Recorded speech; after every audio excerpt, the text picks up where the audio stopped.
बचपन में कैंची साइकिल का संघर्ष।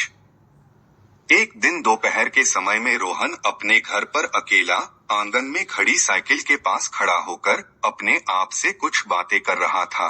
उसी दौरान वह साइकिल के ऊपर चढ़ने की कोशिश करता है तो कभी उसके पैडल पर और कभी हैंडल को इधर उधर घुमाता है।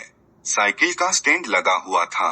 रोहन साइकिल को चलाने की कोशिश करने लगा और साइकिल को टोकते हुए स्टैंड से नीचे उतारा, लेकिन साइकिल का भार संभाल नहीं पाया और साइकिल नीचे गिर गई। और गिरते ही धड़ाम की आवाज आई और उसकी दादी माँ की नींद खुल गई। दादी माँ ने जोर से चिल्लाकर कहा, अरे क्या हुआ? साइकिल किसने फेंक दी? हे भगवान, बच्चे दोपहर के समय में भी सीधे नहीं बैठते।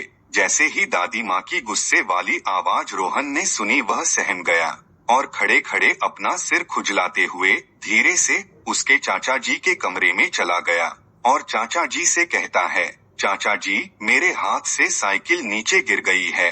अब दादी माँ चिल्ला रही हैं, उनको मत बताना कि साइकिल मैंने फेंकी है।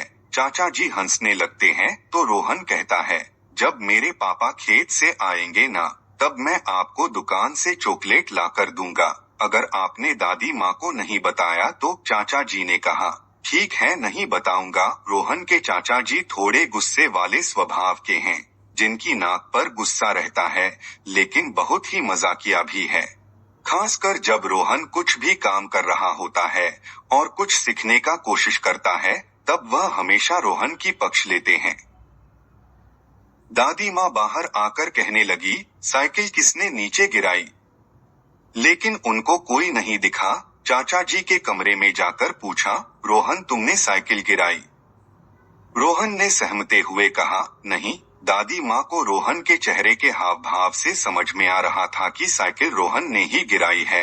दादी माँ ने कहा, अब साइकिल मत गिराना, नहीं तो तुमको चोट लग जाएगी। रोहन ने धीरे से सर हिलाते हुए चाचा जी के तरफ देखने लगा। रोहन के चेहरे को देखकर चाचा जी को हंसी आ गई और साथ में रोहन भी हंसने लगा। इसके बाद दादी माँ अपने कमरे में जाकर सो गई। रोहन का ध्यान तो बस साइकिल की तरफ ही लगा था। जैसे ही दादी माँ अपने कमरे के अंदर गई, थोड़ी देर के बाद रोहन एक बार फिर दादी माँ को देखने उनके कमरे में गया। दादी माँ अपना मुंह दीवार की तरफ करके सो रही थी।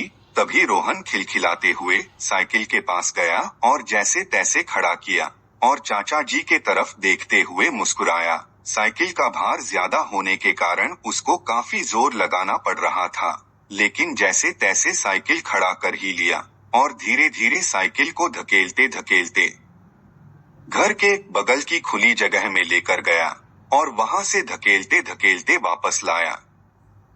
दोपहर का तो समय था ही। रोहन के सिर से पसीना बह रहा था और वह अपने कमीज की आस्तीन से पोंछ लेता।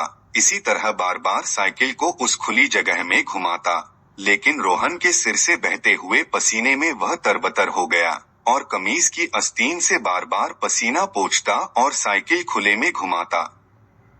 इसी बीच दादी माँ भी गहरी नींद में सो रही थी। रोहन निडर होकर अपनी धुन में साइकिल चलाने में मस्त था। अचानक से साइकिल का अगला चक्का एक पत्थर पर चढ़ गया और साइकिल उसके दाएं तरफ झुक गई। वजन न संभलने की वजह से साइकिल नीचे गिर गई, लेकिन इस बार की आवाज से दादी माँ की नींद नहीं टूटी। रोहन डर गया कि दादी फिर चिल्लाएंगी। इस डर के कारण रोहन को तेजी से पसीना ज्यादा निकलने लग गया, जिससे उसका कमीज पसीने में पूरी तरह से भीग गया। चाचा जी यह सब अपने कमरे से देख रहे थे।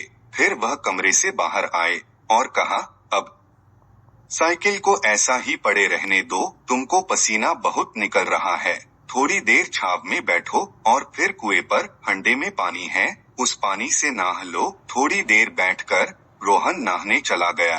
अपने तरीके से थोड़ा साबुन सिर पर, थोड़ा हाथ पर, पैर पर लगाया और लोटे से जल्दी जल्दी पानी अपने ऊपर डालकर आ गया, लेकिन पीछे की तरफ पीठ सूखी ही रह गई। चाचा जी ने पूछा, नहा लिए?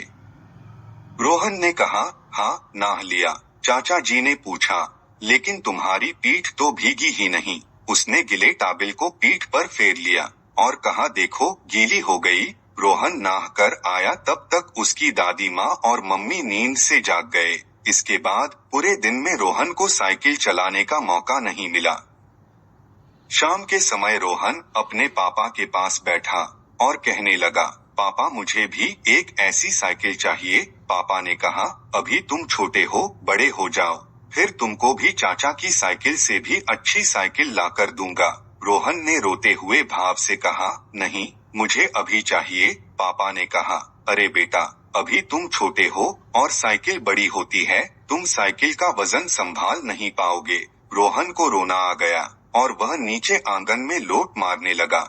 लोट मारते हुए जोर जोर से हाथ पैर हिलाते हुए कहता है, नहीं, मुझे अभी चाहिए। पापा ने कहा, अच्छा ठीक है, एक काम करते हैं, हम कल नई साइकिल लेने के लिए चलेंगे, लेकिन आज हम चाचा जी की साइकिल चलाकर देखते हैं, आओ मेरे साथ। रोहन रोते रोते चुप हो गया, क्योंकि वह चाहता था कि मैं यह साइकिल चलाऊं और कोई कुछ न बोले। इससे पहले उसको डर था कि दादी माँ उस पर चिल्लाएंगी अगर मैंने साइकिल नीचे फेंक दी तो। जैसे ही उसके पापा ने साइकिल चलाने को कहा, दौड़कर गया और स्टैंड से साइकिल नीचे उतारने लगा। पापा ने कहा, अरे रुको, पहले मुझे पीछे बैठने दो, फिर तुम चलाना। रोहन खुश हो गया और हंसने लगा। पापा के बैठने से पहले वह साइकिल पर चढ़ने की कोशिश करता, लेकिन उसके पापा ने रोका, पहले मुझे कैरियर पर बैठने दो। और फिर उसको पापा ने बोला, तुम साइकिल चलाओ। पीछे से धीरे धीरे अपने पैरों से साइकिल को आगे धकाते और रोहन आगे हैंडल को संभालता, लेकिन कभी कभी रोहन से हैंडल संभल नहीं पाता, कभी दाएं मुड़ता तो कभी बाएं, पर रोहन को मजा आ रहा था। दोनों बाप बेटे आपस में बात करते, अरे हैंडल नहीं संभाल पा रहे हो, ताकत से पकड़ो। अरे पापा, आप धीरे धीरे धक्का दो ना, तेज तेज धक्का दोगे तो हैंडल कैसे संभलेगा। अच्छा ठीक है, मजा आ रहा है ना तुमको, हंसते हुए कहा। हाँ हाँ हाँ, बहुत मजा आ रहा है रोहन, अब केवल 2 राउंड और घुमाएंगे बस, उसके बाद फिर कल चलाएंगे, ठीक है। रोहन ने कहा, हाँ ठीक है।